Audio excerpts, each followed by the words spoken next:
Evolutionary Outlook on Life by Swami Ramanand. Chapter 4. The Lord. Do you doubt the existence of God? Many do it. I myself doubted when I was a boy. I fluctuated between theism and atheism. Many an evening I slept a theist and woke up next morning an atheist. I ended by becoming an agnostic. Let him take care of himself if he's there. We need not bother our heads about him. The world is going on very well. That was my conclusion, but that was in the height of my arrogance. Existence of God is not a problem of logic. It is a problem of life. It is the problem of your evolution. Its solution depends upon where you stand in the evolutionary ladder. If you are yet down below, needing a lot of push and pull, if you yet need the heat of desire, titillation of nerves and exaltation of the ego, God is meaningless for you. Your evolution wants other things, not God. Have them by all means.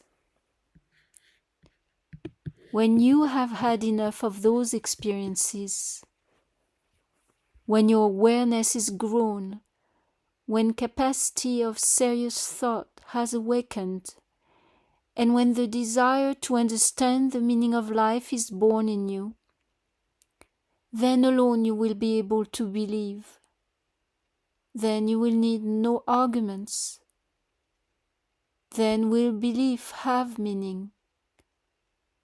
Then will it open the path of spiritual self-endeavor to you. Then alone can your belief become a living faith. Till then, your believing or not is immaterial. It is formal. It touches no vital point in your life. Why waste our energy in arguing? Can we prove the existence of God to one who is not yet ready? We cannot. We cannot show light to the one whose eyes are not yet opened. Let us not be impatient. The time will come. Experience is the greatest argument. Hard knocks of life are the most telling logic. When there is need of belief, it will be born.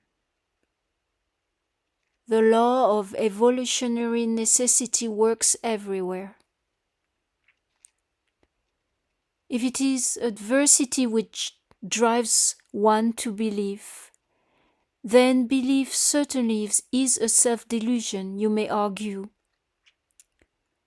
When shaken, one may believe in anything. It is not so. Adversity prepares one to bow down. It brushes his arrogance and makes him receptive.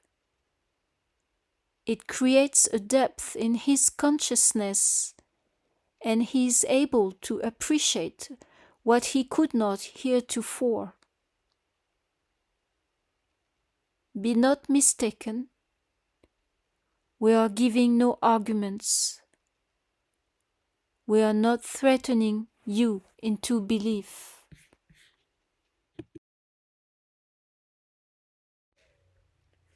We do not want you to believe. You will believe in spite of yourself when you are ripe for it. Then alone should you believe. Then alone will your belief be meaningful, not till then. Who can disprove the existence of God? He who professes omniscience may dare to do it. To such a one we shall make obeisance. He'll not be one amongst us, human creatures. We cannot appreciate him. But what matters if the entire world declare with the beat of drums that God does not exist? 1,000 sparrows do not make a summer. God is not a bill of the parliament which will go down if the majority vote against it. Show of hands does not determine the truth. The opinion of those who do not know, be they millions, has no value. The opinion of a single one who knows counts. Those who know say that he is. They declare that he is, and you can realize him as they themselves have done. You can know him in truth. You can realize him in your inmost and highest being. You can be one with him. You can attain to God consciousness. You can live God on earth. The blessed ones live their realization. They invite you, if you are ready to pay the price. And these are no small fry. They are men of moment.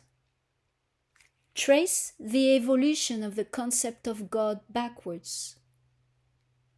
It has its origin in the dark ages of ignorance. Its genesis is the fear of the unknown. God is unworthy of a self-conscious and civilized humanity. We should do away with this superstition. This argument is good as far as it goes, but it does not go far enough.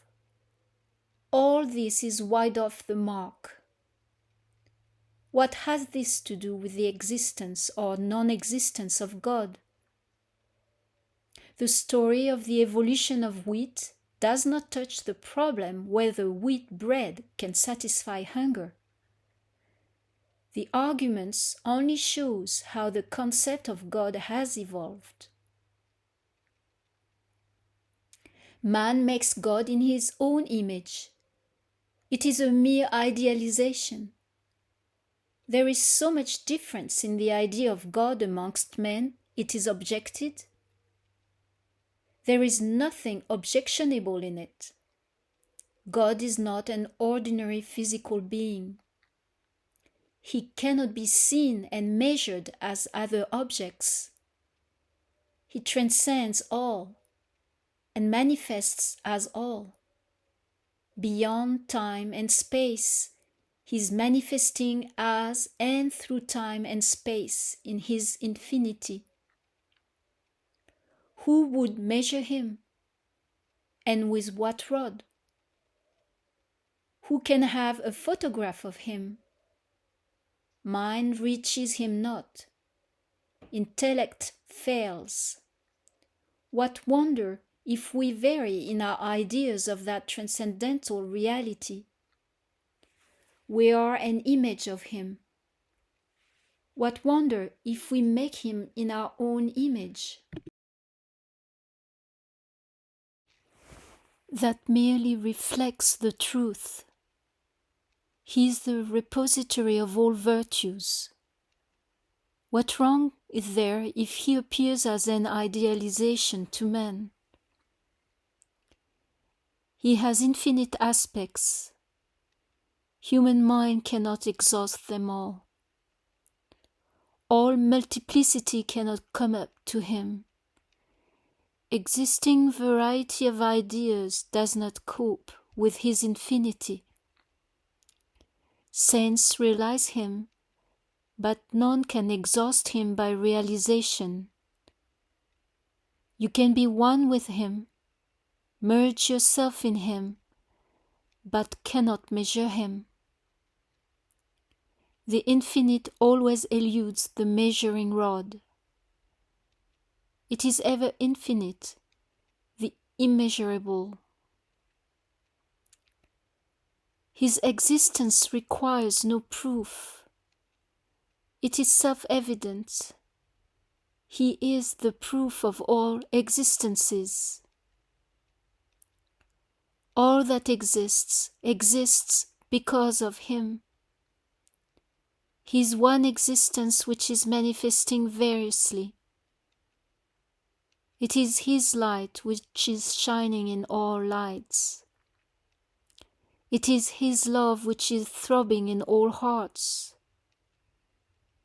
It is His life which we are all living.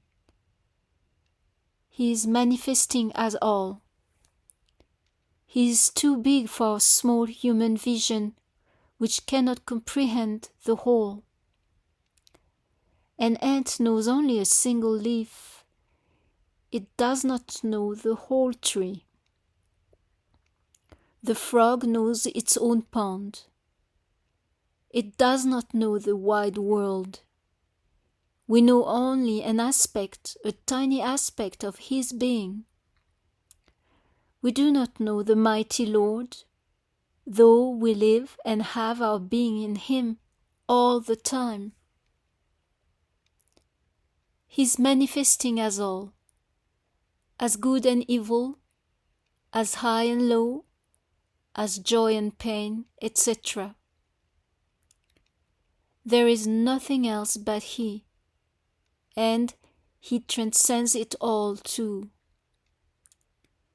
He is beyond this manifestation, untouched and untarnished, the ever-perfect, immeasurable, supreme Lord. This grand cosmos is the miracle of His being. It is enough to know that He is. He is the very life of our life, the light of our light, and the love of our love. He is the beloved Lord of us all. Towards His integral consciousness we are growing. Salutations unto Him, the Lord of Lords. Jai Shri Ram.